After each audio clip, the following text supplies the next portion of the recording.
T minus 30 seconds. McLean! He's still on his feet! It's gone! T minus 20 seconds. Motion, low snap, Melrose stopped! Michigan makes a stand and comes up with a milestone playoff victory. Hey, you should not be handing this football off. I don't know what Miami is doing. 5, 4, 3, 2, 1.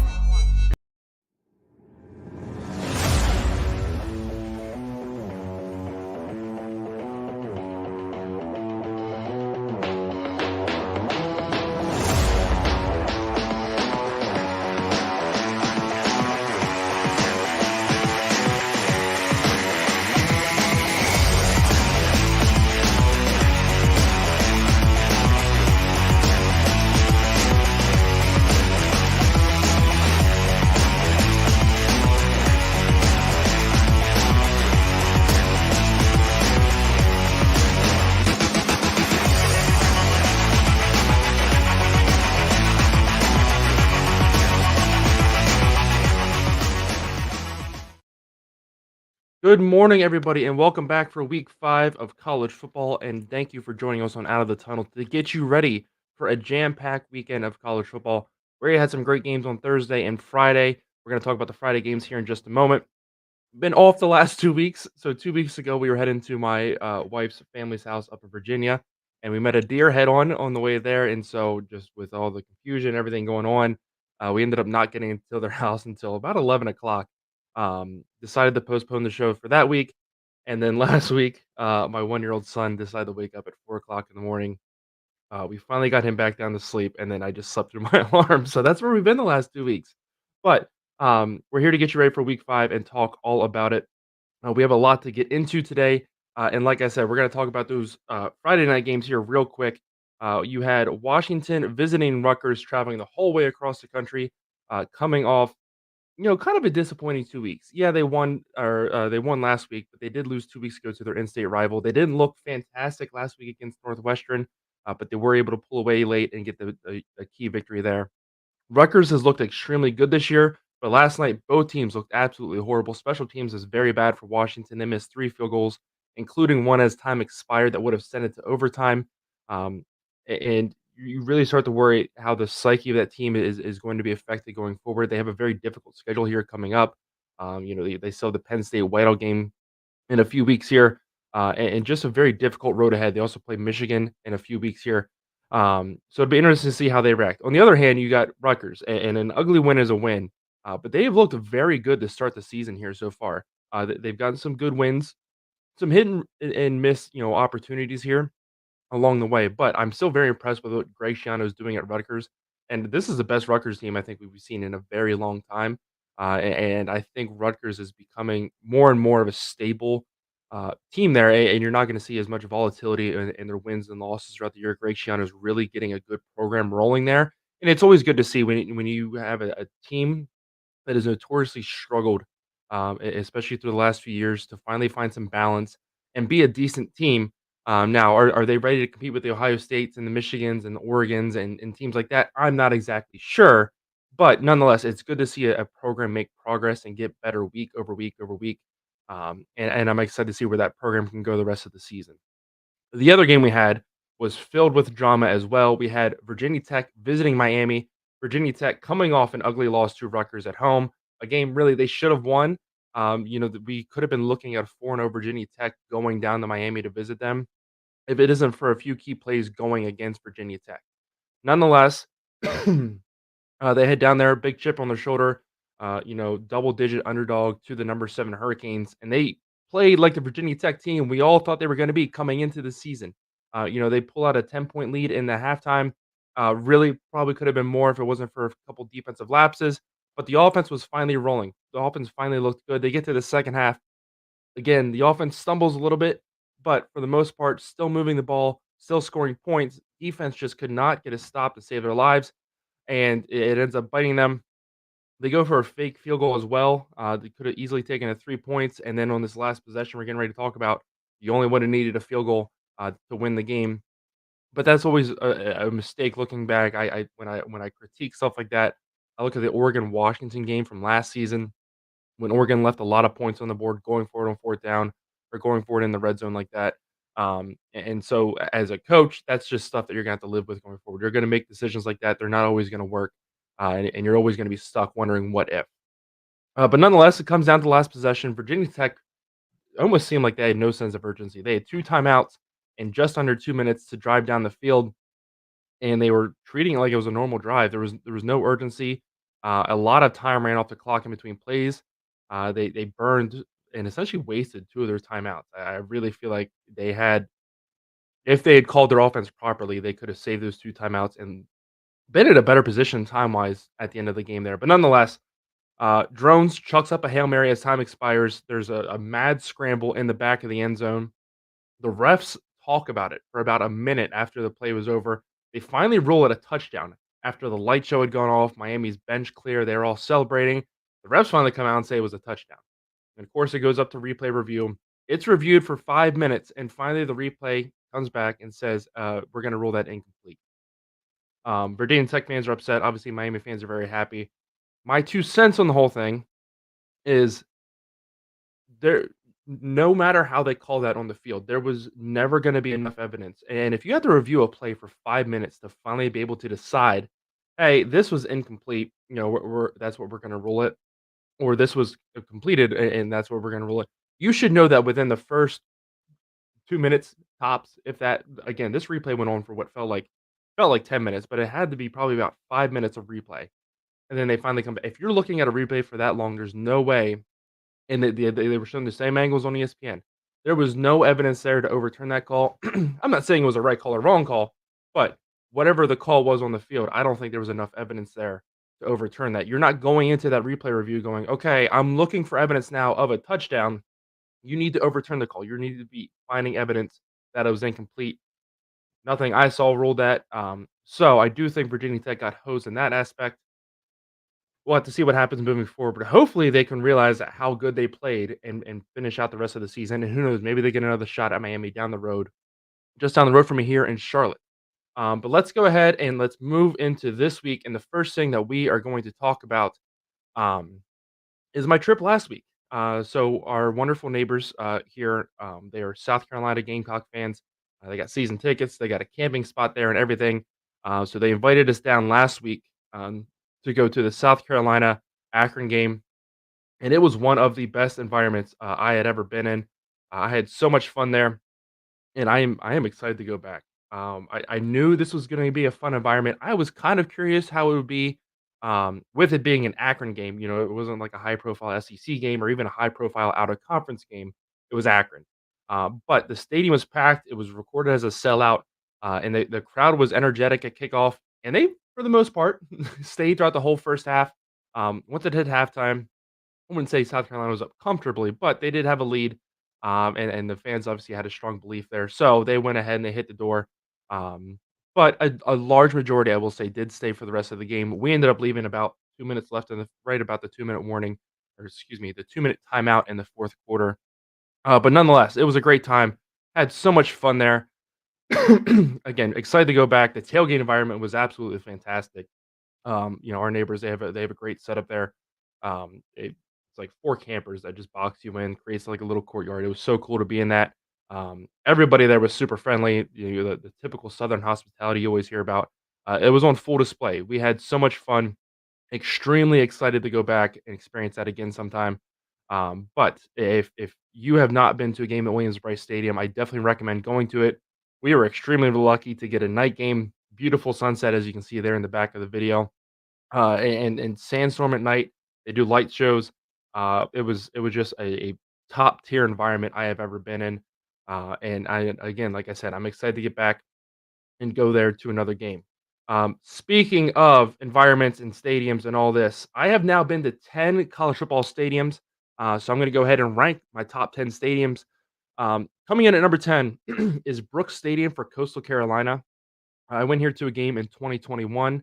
I knew a student there at the time, so they got me, a student section hookup, paid for our tickets, all that, get into the game. Um, what can be cool about that, or the way they do their student section, is they have fraternities and sororities there, and from what I understand, is or at least at the time, the way they did it, is every home game, a different, fraternity is the student section leader, so they lead your chants, all that stuff. The students or the fraternity in charge of the student section when I was there was just not doing it. And it was a big time game too. It was a very impactful game in the Sun Belt. I understand a lot of students don't really understand that aspect and get that, but it was not the best, especially sitting in a student section. You expect it to be the top tier environment that that stadium can provide, and that was just not the case.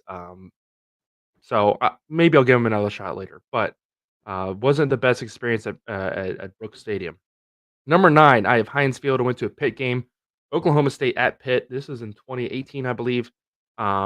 Mason Rudolph was the quarterback at Oklahoma State, and he just torched. He absolutely torched Pitt. Stands were about half full, and I understand it's very hard to pack an NFL stadium week in and week out. I'm not holding necessarily crowd size against Pitt, but they did not. The environment wasn't there for what you would expect for a college football game, and the game got so bad the school had to beg students to stay. They were offering them free drinks if they stayed till the end of the game and took the shuttle back rather than leave early and get back to campus however else. And so that was a memory that stuck with me as well. And so for that, Pitt's going to go number 9 for me. Number 8, I have Maryland Stadium. It's now called SECU Stadium. At the time, I believe it was Capital One Stadium. Um, I was in high school when I went to this game. Fine environment. They were playing a rival in Virginia Tech or Virginia. It was actually the last time they played as members of the ACC. Fantastic game. Maryland stormed back from down pretty big, and they ended up winning on a last second field goal. Great game. Environment just wasn't there. Maryland has always kind of struggled, and they weren't very good at the time. And so Maryland has always kind of struggled with that. And so for that, they're going to go at number 8. Probably the most shocking number or ranking I have here is Clemson at number 7. I went there last fall, Wake Forest at Clemson. Um, I will give you this tip if you're ever gonna go to a game at Clemson. I highly recommend getting a lower bowl seat. I know it's gonna be more expensive, um, but we ended up sitting in the upper bowl just because we got really cheap tickets the morning of the game. I think I paid like $5 a ticket. Just that's what they were going for. Clemson was kind of struggling last year. Wake Forest wasn't that good anymore. And so we got really cheap tickets, got a cheap parking pass, and so we went down. The other thing, and this isn't Clemson's or Memorial Stadium's fault. We took our son, who at the time was 6 months old. He had just learned to crawl and move around, and that's all he wanted to do. I wanted to sit there and watch the football game, so that obviously didn't work out too much. Sitting in the upper bowl, when you get to the upper bowl, some stadiums, it feels like it's steep, but it's not that bad. Clemson's is I'm not kidding, it feels like you're sitting on a wall, and there's just tiny little ledges as it goes up for you to sit on. So if you're scared of heights, absolutely do not sit in the upper bowl. My wife is not the biggest fan of heights. She did not like that at all. So we were like, "Oh, well, let's go down to the lower bowl and just walk around. We don't even need to sit down. I just wanna walk around. I can find a spot, and somewhere to watch the game, and she can push our son around in the stroller." We asked the security guard. So another thing, the upper bowl entrance is completely separate from the lower bowl entrance. You actually have to walk across the street, go up to the top of a parking garage to get across. Um, we asked the security guard as we're getting ready to leave the upper bowl, "Hey, our ticket says upper bowl. Are we allowed to get to the lower bowl? Like, we just want to walk around. We don't need to sit anywhere." He said, "Yeah, that's fine. Go ahead and do it." Um, so we go down, go back across the street and get the lower bowl. And they're like, "Nope, you don't have a lower bowl ticket. We can't let you in." So that was a little frustrating. Um, Also, because of that whole mix up of where we need to enter and everything, we thought we could just go in any gate and get up to the top. Nope, couldn't do that. So we missed the famous Clemson entrance and all that fun stuff. So I will give Clemson another chance eventually, but just for the experience I had there, we're gonna put them at 7. Number 6, I'm gonna put UNC. They played Miami in 2021 as well. I ended up getting front row seats to this the day of the game. Coming into the season, UNC and Miami were supposed to be top 10 programs. A lot of hype around those teams. That fizzled out very quickly. And so the day of the game, I got front row seats for $18. So came down there. I ended up sitting in the Miami family section, so like parents and stuff. So that was very cool. But being that close to the field was always going to be a boost. Uh, Pretty good environment. The student section was pretty packed for the entire game. A fantastic game as well, back and forth the whole way. Miami came up just short late, so that was a lot of fun to be at and experience. So that's why UNC is at number 6. Number 5, I have App State. Went there last fall. One of the most beautiful stadiums I've ever been in. The scenery, everything. Did have a little frustrating time getting tickets, but nonetheless, I had so much fun at this game. The concession stands are very easy and accessible, and it's not labeled random names or anything. They literally put food, beer, and whatever they are selling there in big bold letters above the stand. Just it almost kind of felt like a high school game. It took me back to those days. It's like they just sold alcohol there, and it was a little bit bigger of a stadium. But like I said, a beautiful area. App State has a beautiful campus as well, and it was a very fun game to get to. I believe it was App State's first ever night game in November, is the way they were phrasing it, and it was just a very fun environment and a pretty good game as well. Number 4 is Notre Dame Stadium. This is my first ever college football game. This game is actually the reason I'm not a Notre Dame fan anymore. So we went to Notre Dame Navy. Notre Dame Stadium is beautiful from top to bottom, just absolutely massive as you walk up to it. And again, a historical site like that, you can actually feel the history as you're walking up to it. You can see through the gates if you walk around before the mad dash gets in there, and you could see the old 1920s, 30s, 40s ticket booths, still on the inside. They still haven't preserved there, and it's so cool to be around all that history. Like I said, we were there for the Notre Dame Navy game. Walk around just taking pictures of the stadium before the game, while everybody else is tailgating. Remember walking around with my little disposable camera and, went to go get a picture. I believe it was just Johnny Luckjack, his statue inside. Of trying to get a picture, and a very nice Navy officer actually came over, opened the gate, let me get inside and take a picture. So that was a very cool memory as well. And then the game started, and Notre Dame lost to Navy for the first time in 43 years. And I was told by my family I could not go to another Notre Dame game. And so I decided I wasn't gonna be a Notre Dame fan anymore, and ended up watching Oregon on football or Oregon on TV one night, and the 10-year-old me fell in love with their uniforms, and it was all from there. Number 3, I have Beaver Stadium. I've been to 2 games here. One was just a regular day game, I believe, the first one, and they played Army. Fantastic game back and forth. Second game, I went to an Iowa game. It was at night. It wasn't the whiteout, it was just a regular night. It might have been a stripe out. Um, Fantastic environment to be in. The fans are obviously very passionate. It's just a gigantic stadium. You will never be unimpressed by how big that stadium is. The reason it's at number 3, and this goes back to the Army game the first time I was there. I was a college kid, just having fun. Again, they're playing Army. It's not like it was Ohio State or Michigan or any other Big Ten rival. It was Army, and we ended up getting front row seats to that game. I believe we morning of got them for $40, and it was just fantastic. We ended up sitting directly in front of the Army cheerleaders. Had a few beverages and started dancing along with the Army cheerleaders as they're doing their routine. And I decided, screw it, I'm gonna cheer for Army in this game. And so I was. In about the middle of the third quarter, this drunk guy stumbles down all the steps. We see him coming down. We're like, oh, what's this guy doing? Walks up to us and is like, oh, did you guys serve in the Army? And I was like, no, sir, did not serve. And he told me, he's like, oh, you're lucky there's little kids around, otherwise I'd kick your ass. And it's like, okay, like, I understand you're not liking me cheer against your team, but again, 1, it's Army, and 2, like, let's relax a little bit, like, so I'll always hold that against Penn State. Also, everybody says I need to go to a whiteout game. I shouldn't have to go to a special event for it to be the top tier experience at Penn State. Like I said, I did go to a night game there, and I just feel like if you're gonna brag about how great your environment is, it should be that way all the time. That it shouldn't be. And I understand it would elevate a little bit because of it, being the whiteout versus just a regular game. Still feel like it should be that level all the time. Number 2 is Williams Brice Stadium from last week in South Carolina, and number 1 is Lane Stadium at Virginia Tech. Honestly, the most insane environment I've ever been in. When Enter Sandman starts, everybody always talks about going to a stadium or a football game, and you can feel the building shaking and all this. This is an old concrete, just massive one kind of block stadium.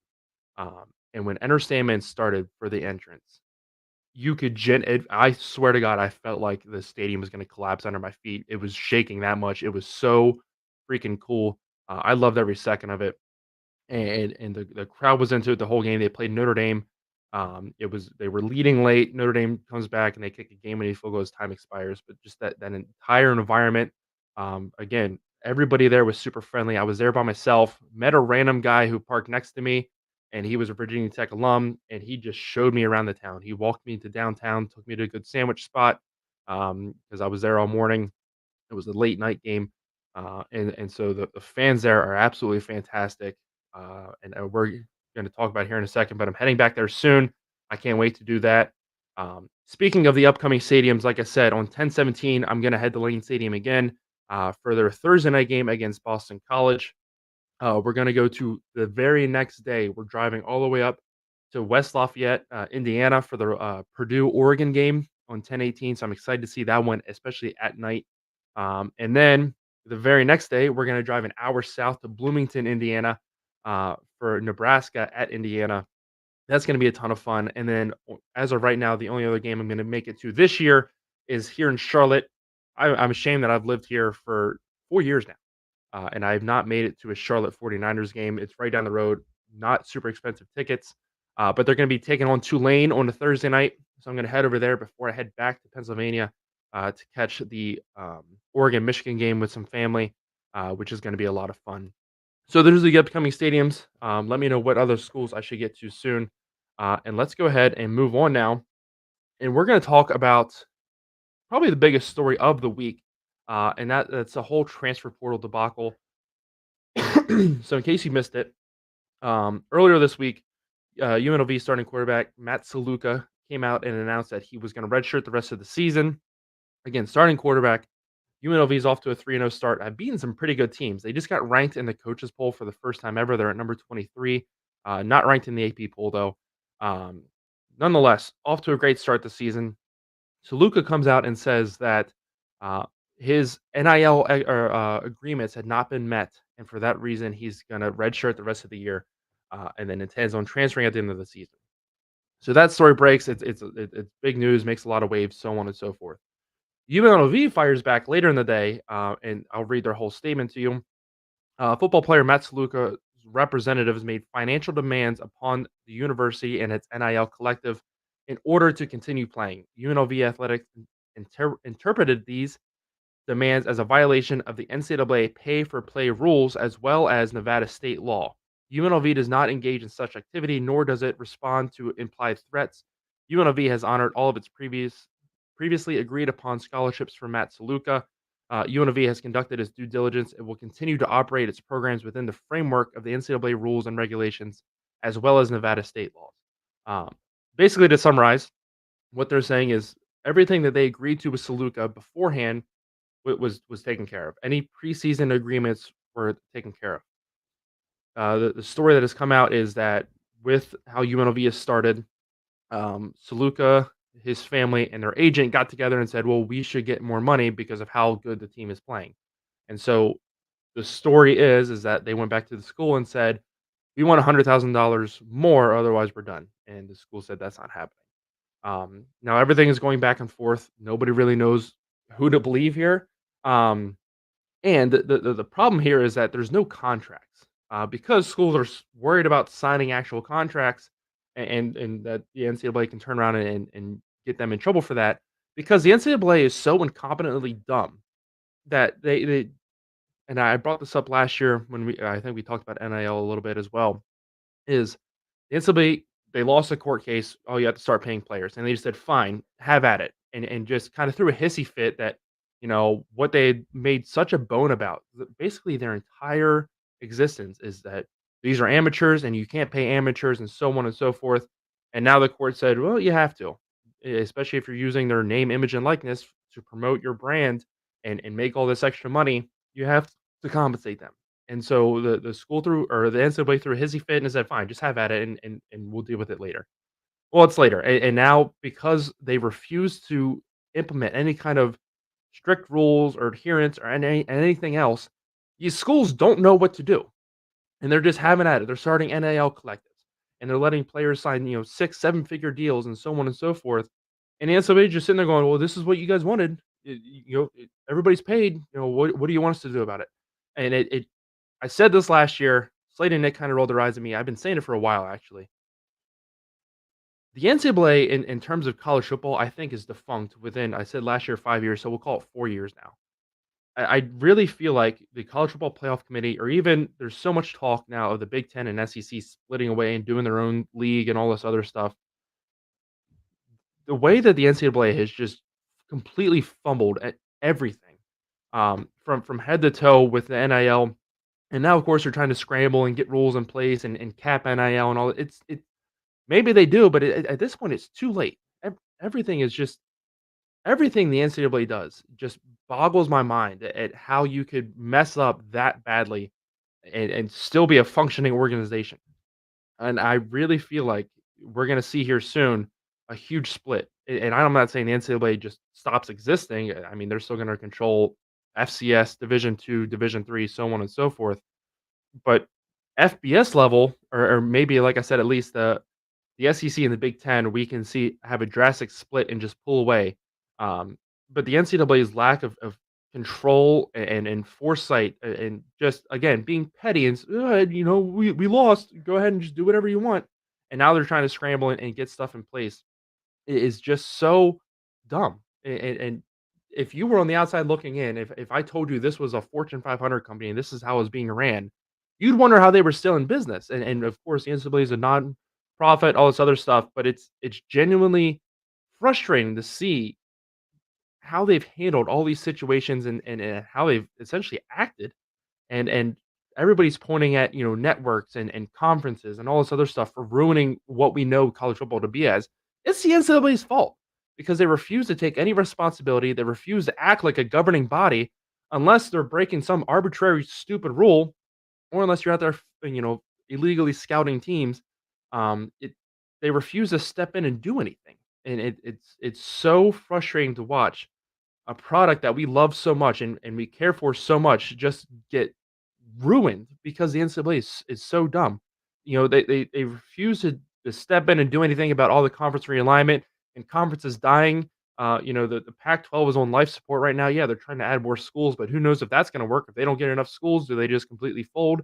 You think back years ago, the Big East got killed and they did nothing about it. It seems like the ACC is on the verge of dying just about every other week, and the NCAA does nothing about it. And they just sit there and what do you want us to do about it? I want you to act like a governing body. I want you to take control and say, hey, we can't have all these schools moving and killing conferences and so on and so forth. Um, and again, they just refuse to take any action, any prerogative to step in and say, hey, what we're doing here is not right. Let's find a different solution, like any other competent governing body would. Um, and then the other thing that's really been annoying this week, and for those of you that don't know, if you play 4 games, um, you cannot redshirt. I believe you can still get a medical redshirt if you get hurt, but with a red shirt, you can't appear in more or 4 or more games. So heading in, or excuse me, you can appear in 4 games. You can't appear in 5 or more. Um, and so now that we're heading into week 5, teams have played 4 full games ahead of time. Everybody is saying, not everybody, but players are now saying, I'm going to redshirt the rest of the season so I can hit the transfer portal when the window opens at the end of the year. We had a Washington linebacker late in the week declare that he was going to redshirt the rest of the year and transfer. We had another UNLV player do it, a redshirt junior, the running back. And then we also had Bear Alexander at USC do it as well. And again, this is something that needs to be fixed is the transfer portal. But again, the NCAA doesn't do anything. Kids wanted to transfer, kind of without repercussion. Here you go, do whatever you want. And then the kids that have a legitimate reason for wanting to transfer, they try to screw them over. But nonetheless, the the transfer portal is such a touchy subject because I do believe kids should be allowed to leave a school if they're not comfortable there, if their coach leaves, so there's so many circumstances that go into wanting to transfer out of a school. But so many kids in turn are now abusing that transfer portal privilege. It's so frustrating to watch. And again, it's something that desperately needs fixed within college football. But the NCAA is just sitting back, throwing their hands up, and saying, "Oh, well, have at it, do whatever, because if we try to step in, we get sued and we get taken to court, and we're tired of losing court cases because we're run by incompetent morons that don't know what they're doing, and so they set us up for failure whenever we do go to court. It's just so frustrating to see. And like I said, for a sport that we love so much, just watch it be ran into the ground like this. And the governing body just kind of sitting back, just going, "Oh, whatever. Oh, you actually bought a recruit a cheeseburger. We're gonna get you in trouble for that." And kind of the cherry on top of all this is, obviously last year the big story was the Michigan cheating scandal and the NCAA's investigation and all of them. And now they handed out the notice of allegations, and Michigan could have all their wins revoked by the NCAA, and their championship not recognized by the NCAA anymore. That's another thing a lot of people forget is Michigan is the college football playoff national champion. It's not the NCAA national champion. The NCAA can choose to recognize or not recognize that championship, but at the end of the day, it's not an NCAA championship. And the college football playoff committee has already come out and said, "Hey, we think everything's fine. Michigan is our national champion. We're not going to take it away from them." They said that last year after the playoffs were over. I don't know if more evidence is going to come to light and change that, but as of right now, that's what I'm going to hold the college football playoff committee to. And so for the rest of time, Michigan is going to be the 2024 college football playoff national or 23, however they do it. Um, they are the college football playoff national champion for the rest of time until the playoff committee comes out and makes a change. The NCAA recognized it, so for now they are an NCAA champion. Obviously, they take all their wins away and choose not to recognize that championship anymore. They won't be an NCAA champion, but um, it is what it is. Let's move along now, and let's talk about Notre Dame and their quarterbacks. This is something I kind of found interesting. Actually, 2 weeks ago, I was talking with my buddy about this, who's a Notre Dame fan, um, and it's growing up in a Notre Dame family, all you heard about was the legendary quarterbacks that Notre Dame had. I was a kid, my early college football memories are of Brady Quinn playing at Notre Dame. The Bush push is a very imprinted memory in my head. Um, but it's so weird to think about the fact that they haven't had a big time quarterback go to the NFL in quite some time. So what I did is I went back to 1956, and I found every quarterback that started two or more games for Notre Dame, and went through them. I have them all listed here, and there's two slides. But so this is starting currently. A star next to their name means that they got drafted. Two stars mean that they had a prominent NFL career. So what I want you to do is look at this and see how many quarterbacks out of this huge page I have here were drafted, and it's five. You have Ian Book, excuse me, you have six. Ian Book, Deshaun Kaiser, Jimmy Clausen, Brady Quinn, Jarius Jackson, and Rick Muir. Um, Ian Book still, I believe he's still in the NFL. He got drafted by the Saints, was their backup, hasn't really had an NFL career. Deshaun Kaiser got drafted by the Browns, went there and was absolutely horrible. Went to the Packers for a little bit as well. I believe he's out. Jimmy Clausen, I remember watching Jimmy Clausen as a kid. He comes out of Notre Dame. Mel Kiper said he was the greatest quarterback prospect he had ever seen, and he staked his career on it. And yet he still has a job, and Jimmy Clausen was out of the NFL in like 2.5 years. Just never panned out.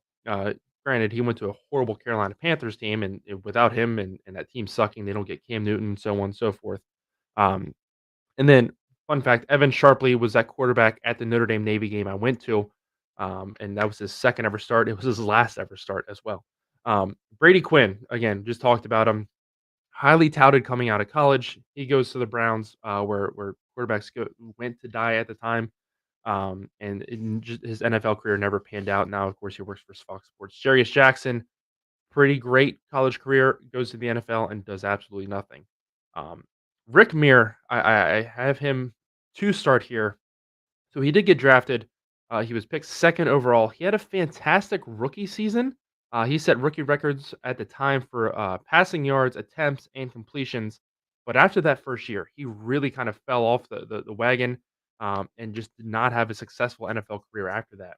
So it was kind of a toss up. I had to stretch it to give Notre Dame kind of a prominent NFL quarterback. And then we're going to look at some more here. Again, this is going back to 1956 with Paul Hornung. Steve Berline was, in my eyes, the last kind of Notre Dame quarterback to have a fantastic NFL career. Um, he left there in 1986. That was 38 years ago. It's been 38 years since they had a true star quarterback that had a prominent NFL career. And of course, there's obviously gigantic names on here like Joe Montana, Joe Theismann, Terry Hanrahan, um, Daryl LaMonica, Robert Williams, and Paul Horning. Um, but 38 years since their last prominent quarterback, again, that really succeeded in the NFL, and I think that's their biggest problem right now. In last week, Riley Leonard threw his first passing touchdown 4 games into the season. Notre Dame has always been missing a star quarterback. Ian Book was the last really kinda decent quarterback they had, but before that, I really think Brady Quinn was the last good quarterback that they had. They've always had kind of poor decision makers back there, and that was always their Achilles heel is that poor quarterback play. And that they were never able to get over the top because of that. They were never able to beat Bama in the championships or the playoffs or Clemson for those reasons. They would always lose the big games, it seemed like, because of poor quarterback play. Again, you look at Brady Quinn in that same situation, it seemed like in the big moments, he did not deliver as well. I think of that Fiesta Bowl where they played Ohio State. Ohio State's defense was one of the best in the country. And so I don't know if you can blame them, but it Notre Dame's biggest problem has just always, to me, been the quarterback position. And the reason I feel like they're not able to get that amazing talent in there and develop it or have any kind of success with that position at least is because of their struggles to develop a NFL quarterback. Kids, when they decide to go to a college, they want one of two things, I feel like. Obviously, there's other factors now like money and so on and so forth. But at the end of the day, they either want to win a national championship or they want to go to the NFL, or hopefully both. Um, in another school you look at is Alabama, who's their quarterbacks once they went to the NFL have never been historically great. Right now their best quarterback is Tua, and it he plays fantastic at times, but then he's also injury riddled. And he also has games where he's just not that good. Jalen Hurts is I think he's more of an Oklahoma quarterback. He really developed under Lincoln Riley in his final year there, but whatever. But for the longest time, it's Alabama quarterbacks to go to the NFL like AJ McCarron, and so on and so forth, and then really struggle in the pros. But they were winning national titles. That's why and Nick Saban was one of the best coaches in the world, and that's why kids and 5-star quarterbacks would wanna go there and wanna play is because they could win a national title and still get NFL development. Notre Dame is not able to bring in these recruits, I feel like, because they're not winning titles. They always seem to come up short in those big moments, and also the quarterback position is the one position that Notre Dame cannot develop NFL talent at for some reason. They develop some of the best running backs, some of the offensive linemen, some of the best wide receivers, tight ends, you name it, on the offensive side of the ball. They can't develop a good quarterback for some reason. And now with the transfer portal, the last 2 years they've gone to the ACC. They brought in Sam Hartman last year, Riley Leonard this year. I had higher expectations for Riley Leonard last year before he got hurt in the Notre Dame game. He was a fantastic quarterback. I loved watching him play. I thought he would do good things at Notre Dame, and it just has not panned out. But again, I feel like Notre Dame's biggest issue with bringing in key talent at the quarterback position is just their unableness. I don't even know if that's a word, but their inability to develop NFL caliber quarterbacks year in and year out. Again, it's been since 1986, 38 years since they had a prominent quarterback go to the NFL. And I really feel like that's their biggest problem. So we'll have to see if that changes in the future and what happens there. Let's go ahead and let's talk about Kent State now. Kent State, they played Penn State last week and they got absolutely smacked around again. And so what I did is I went back to 2009 and I looked at how many Power 5 programs they play every single year, and I was blown away by this. Um, and most years they play 2, and here lately they've been playing 3 plus teams. Stat there at the top, you see there since 2000, they've had 5 seasons with a winning record or better, or 500 or better. And then I listed the Power 5 games by year. If you see an asterisk next to the year, that's the year they went to the MAC championship game. Or excuse me, that's the year that they had a winning record. And then if the teams below that, if you see an asterisk next to it, the team they played at that time was ranked. So this year they played Pitt, who was unranked at the time, and then Tennessee and Penn State, who were both ranked and both just smacked the crap out of Kent State. Um, and you can see some really prominent schools there throughout the years. But the last 3 years, I looked at some other MAC schools as well. So we're looking at 22, 23, and 24. Um, Kent State has played 8 Power 5 programs. Looking at some other MAC schools in that same time span, Toledo has played 3, Ohio 5, Miami I put 5.5, Miami, Ohio, Notre Dame, again, technically they're not in a Power 4 conference, but we'll count them as a half school. Northern Illinois, same thing, 4.5.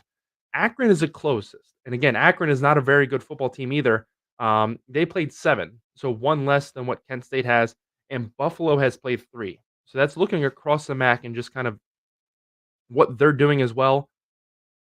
And it's so sad to see a college football program like this, and you wonder why they're not able to get better every year, and why they're not recruiting highly, and transfers aren't really coming there.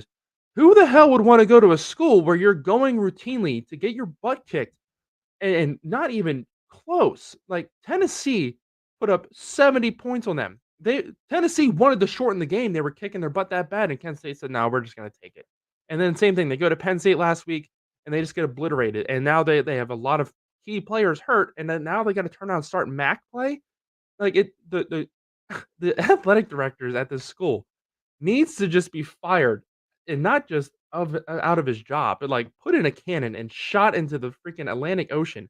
How are you, like, killing your program this badly, but you're getting your check? "Hey, we're getting all this money in to give to the school." It's not going to the athletic facilities because your facilities aren't that good either. Like, at one point, do you stop chasing the money?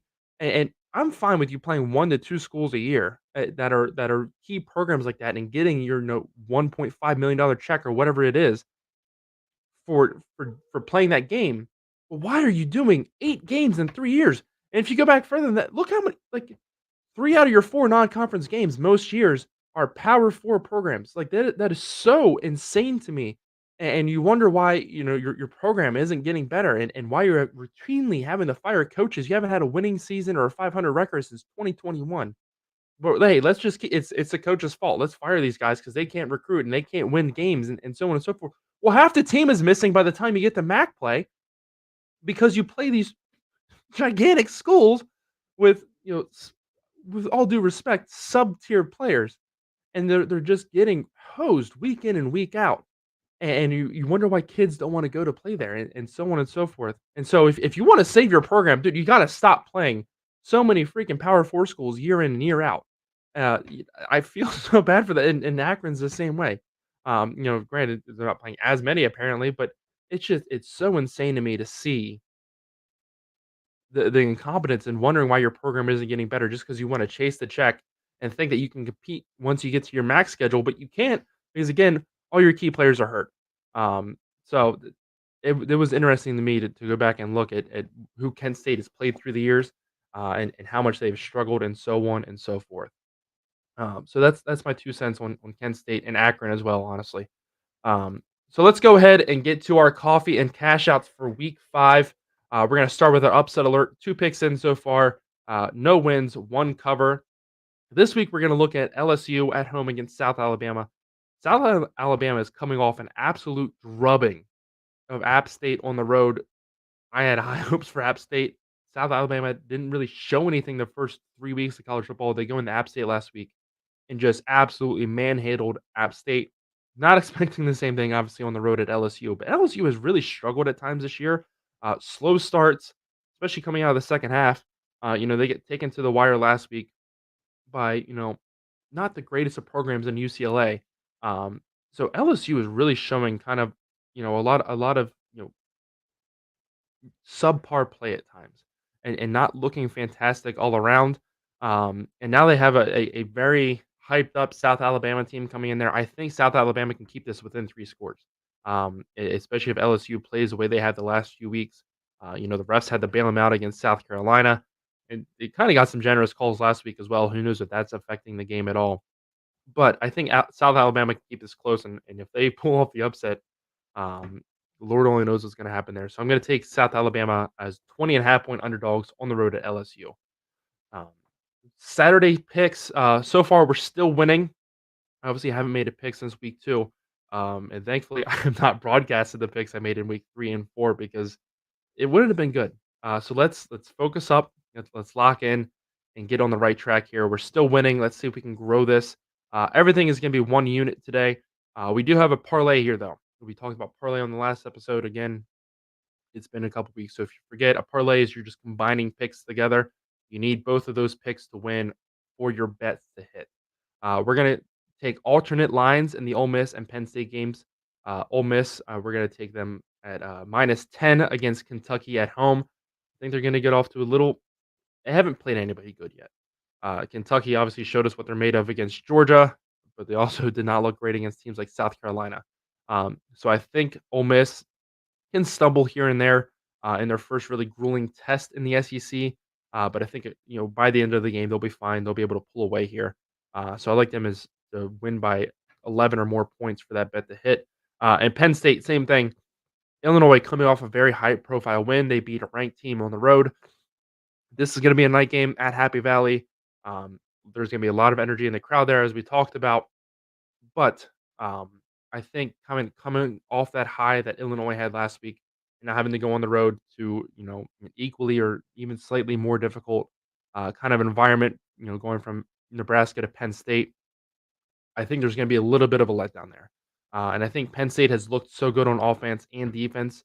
Obviously, they struggled on offense a little bit against Bowling Green, but they got it figured out. And I think that they're going to have a potent attack going both ways, running and passing this week. So I like them to again win by 11 or more. Those are alternate spreads. As of right now, I think they're both sitting above 14 points. So that's why I took the alternate. We're going to combine them together in our picks. Next pick, as I'm taking Duke at home against UNC. Duke's defense is very impressive to watch. Obviously, it's Manny Diaz. We just saw him at Penn State for how many years do his thing, and now he's doing it at Duke. And their defense looks very, very stout. UNC is dealing with tremendous amount of injuries, and so I think their offense is really going to struggle and allow Duke opportunities to pull away here. And so I like them to win by 3 or more points there. And then last but not least, we're going to take the Auburn money line. They are playing Oklahoma at home. Oklahoma is switching quarterbacks. They're also dealing with a lot of injuries across the board. Auburn's coming off, kind of a sour week. They played Arkansas at home, a game that a lot of people feel like they should have won. They threw away multiple opportunities to win that game. And Hugh Freeze is starting to feel the heat. And now you have a ranked opponent coming in there to Jordan Hare. I think they're going to be ready for this game, and I'm really expecting them to play well and walk out with a victory. So I'm going to take the Auburn money line. Again, 1 unit on that as well. Also, for our new coffee and cash outs, I got a new Oregon mug, the Duck mug. This is the greatest purchase ever. It was $25, limited edition sale. Coffee, it's a little impractical to drink out of. It's not a perfect circle here, but we get it figured out. And it's I love it. So that's how I'm gonna start my Oregon game days from now on, and so you'll see here on Out of the Tunnel as well. Um, our kind of teaching moment for this week for coffee and cash outs is since we're taking alternate spreads in the Ole Miss and excuse me, the Ole Miss and Penn State games, is we're gonna talk about those. Um, kind of got it covered there, but at least on DraftKings, so you're gonna click on any game you want to bet on. And you're going to see a little menu at the top here. Again, it's kind of covered up a little bit, but it'll say, popular quick game SGP, which is same game parlay, and it'll say game lines. Uh, North Carolina, you can bet on player props. So you like here, I can pick on who's going to score a touchdown, rushing yards, all that stuff. But you're going to click on game lines. You're going to go there, and then it'll pull up. It'll say what the actual game line is right now. So this is from last week, where you see James Madison was a 10.5 point underdog. They easily covered that. The over/under was 48.5, and then the money line picks. Below that, you're going to see it'll say spread alternate. So this is where you can alternate what the spread will be. And like I said, we're going to take Penn State minus 10.5 and Ole Miss minus 10. So you would just scroll over here. So on the left side, you see it says James Madison and then different numbers there. So say that was the Ole Miss line. So you just scroll down to where it says Ole Miss -10. You click on that, so on and so forth. You can also do alternate lines with the over unders and the totals. If you scroll down past spread alternates, or even if you collapse that menu, total alternates will be right there. You click on that, you go in there and you find that, and that's how you do alternate picks. And that's it for coffee and cash outs this week. Time now for our game picks this week. We have 9 games we're going to go through for you guys, starting with Oklahoma State at Kansas State. This will be noon on ESPN. Both teams coming off very disappointing losses. Oklahoma State loses at home to Utah. Kansas State is blown out on the road by BYU. Very different result from what you saw from them the week before when they kind of manhandled Arizona at home. Now they're going to return home, and they have to play the Cowboys. Very pivotal game still in the Big 12. Both teams still hoping to kind of bounce back and resurrect their season and look very good heading forward so they can get back to hopefully the Big 12 championship game. I'm going to take Kansas State at home, though. I think being at home and that kind of rude awakening they got last week by BYU is going to be enough to spur them. Avery Johnson is still looks like one of the best quarterbacks in the country.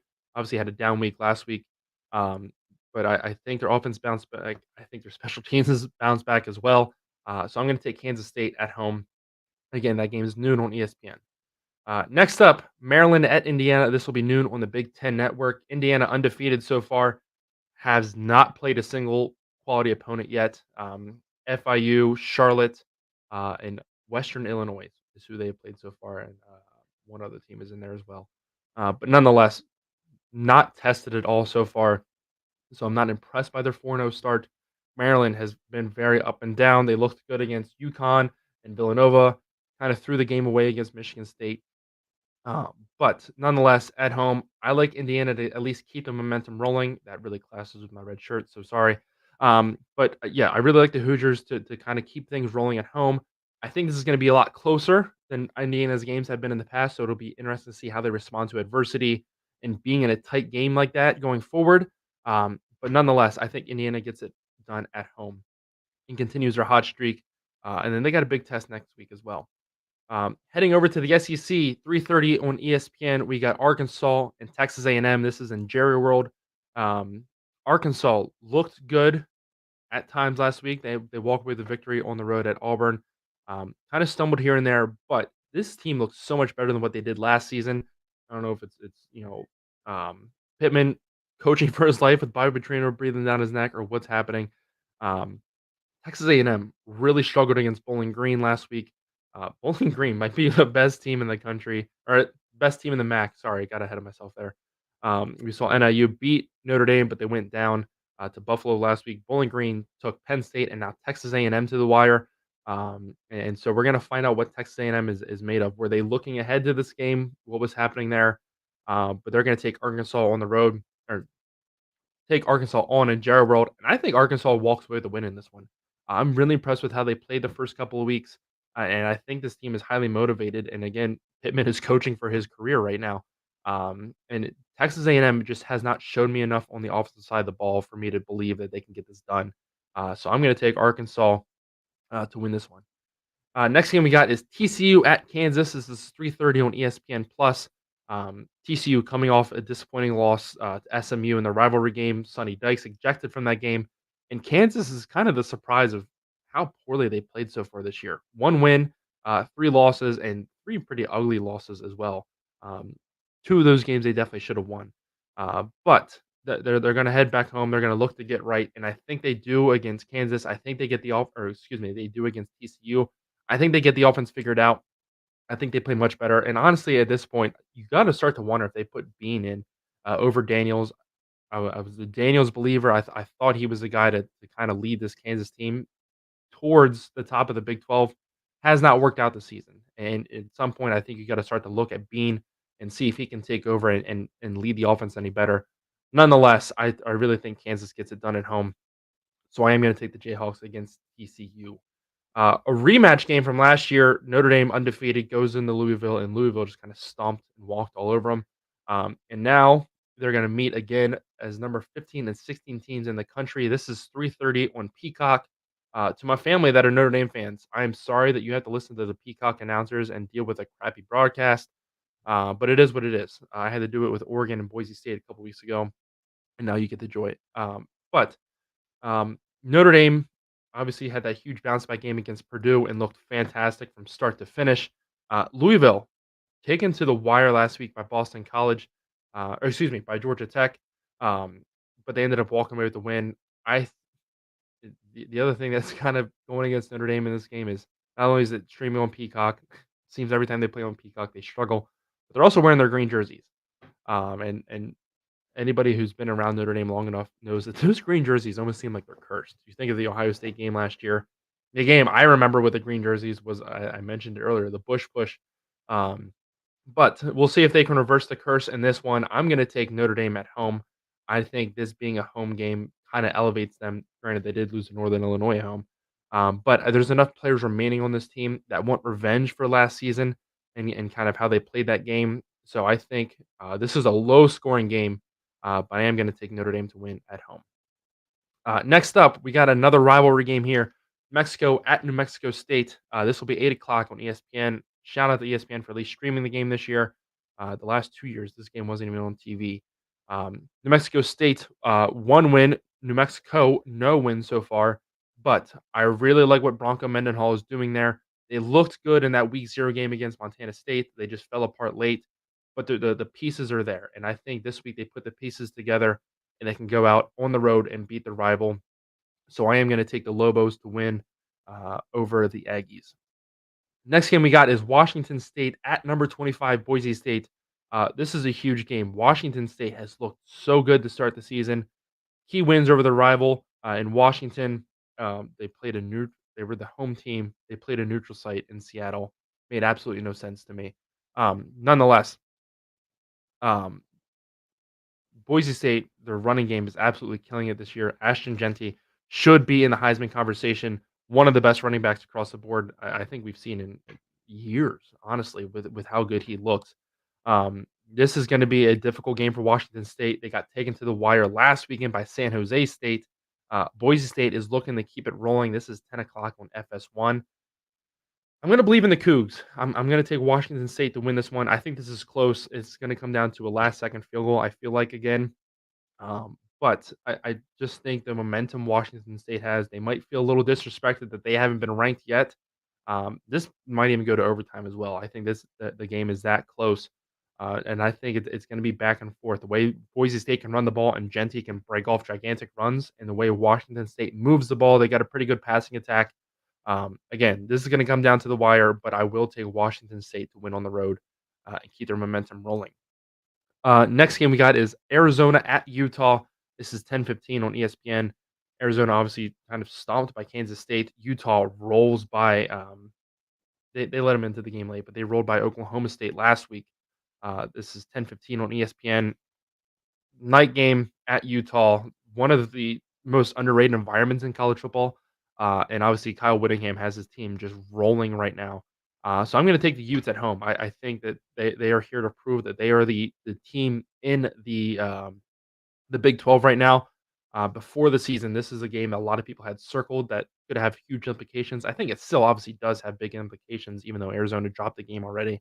They need to bounce back, and it'll be interesting to see if they can do it on the road. A Pac-12 kind of reunion here, but I do like Utah at home. Again, very underrated environment, and I'll be watching this one side by side with my Oregon game that kicks off at 11 o'clock at night. I hope whoever set up that schedule that I get it's a West Coast game, but like whoever said that the Oregon game should kick off at 11 Coast or 11 East Coast time. I hope your socks are wet every single morning when you get out of bed. And of course, the game that everybody is talking about, College Game Day, is there. Every time you turn on ESPN, they're talking about this being the game of the century. It's going to be a great game. It's going to be a lot of fun to watch. Georgia, number 2, at number 4, Alabama. This is 7:30 on ABC. I genuinely don't know what to expect in this game, but I really like the way Alabama's offense has looked so far this year. They just went on the road. They played a fantastic game from start to finish against Wisconsin on both sides of the ball. And of course, the thing I'm looking at is Georgia really struggled on offense against Kentucky. This is going to be a better defense than what Kentucky had. I think Kentucky kind of showed Alabama some things that they can use in this game. It's going to be close, but I think Alabama does beat. I love picking the red logos against my red shirt. I really did not think this through. But I think Alabama has the tools, and I think DeBoer can get his guys in the right places to be able to walk out of this game with a victory. And I think we're looking at a new number one team on Monday or Sunday, regardless of what happens. I think the winner of this game will leapfrog Texas in the eyes of AP voters, and we'll be looking at a new number one team, whoever wins this game. Um, and so that's why I'm going to go with Alabama to win. Again, very close. I think it comes down to the wire, but I'm going to take the Tide in that one. That has been it for this episode of Out of the Tunnel. I appreciate everybody for watching and spending your Saturday morning with us. I'm going to go get ready. We have a huge party today. I got pulled pork on the smoker. I got to get the wings ready. Got a lot to do. So I'm going to head down and finish that. But thanks again for watching, and we will see you guys in the next episode.